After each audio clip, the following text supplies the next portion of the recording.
This kind of idea has translated into the feeling that every moment with your child is an opportunity to mess them up forever. There was an episode maybe a year ago where there was all of a sudden all this stuff on social media about hurried child syndrome, which was conveyed to people as if you're hurrying your child out the door in the morning and being like, get your shoes on, we have to go, that's going to lead them to have terrible problems with anxiety later. But then it sort of, for parents, they were like, oh my God, but sometimes I do need them to get their shoes. Like we have to go to school. Like, what am I doing?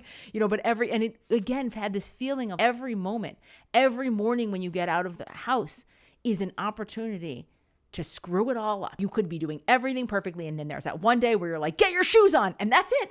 Then later, when they're an unsuccessful failure adult, it's because of that time that you said the thing about the shoes, right? And that is how it Sorry, feels. I'm laughing. It's sort of ridiculous when you put it like that, but I think it is how people were It's were how we feeling. feel, yeah.